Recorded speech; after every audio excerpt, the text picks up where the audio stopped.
हम सब जानते हैं कि प्राचीन समय में भगवान बुद्ध लुम्बिनी में पैदा हुए, बोध गया में ज्ञान प्राप्त किया, चारनाथ में प्रथम उपदेश दिया और कुशीनगर में महापरिनिर्वाण को प्राप्त हुए। लेकिन आधुनिक काल में भारत में एक ऐसी जगह है जहां भगवान बुद्ध मुस्कुराए थे।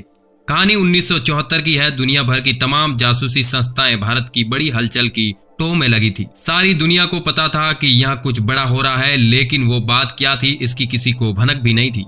फिर एक दिन पश्चिमी राजस्थान में भारत पाकिस्तान की अंतर्राष्ट्रीय सीमा से थोड़ी ही दूर रेतीली भूमि में एक बड़ा धमाका हुआ। इतना बड़ा धमाका कि उसकी गूंज अमेरिका तक सुनाई दी और उसी के साथ भारत नाभि की शक्ति से लैस देशों की गिनी चुनी कतार में खड़ा हो गया।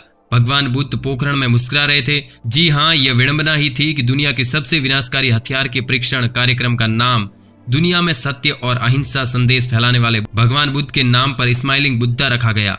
कुछ सालों बाद 1998 में एक बार फिर उसी रेतीली भूमि में भारत ने अपना दूसरा नाभिकीय परीक्षण किया। लेकिन मैं यहाँ उन नाभिकीय परीक्षणों का विश्लेषण नहीं कर रहा हूँ। मैं तो एक छोटे से शहर की यात्रा की बात करने आया हूँ। पोखरण उस धमाके का एक फायदा इस नाम को भी मिला है और फिर पोखरण हमारी इतिहास भूगोल की किताबों का एक अभिन्न अंग बन गया और मानचित्र में स्थान अंकित करने वाले प्रश्नों का एक महत्वपूर्ण हिस्सा है।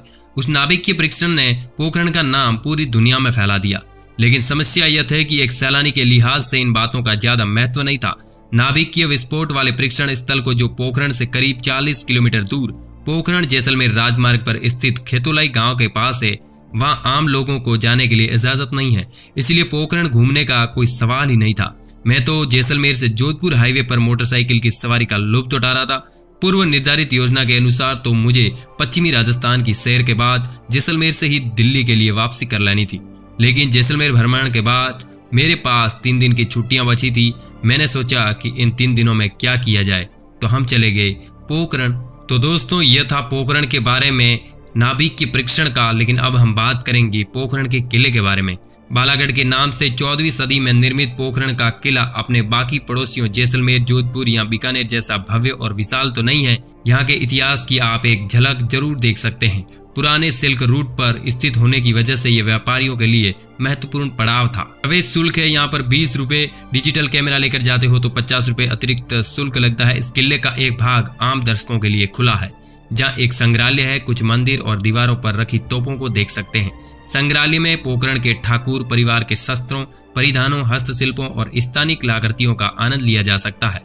किले का संग्रहालय वीरान पड़ा रहता है और वहां प्रदर्शित वस्तुओं का कोई विवरण नहीं है।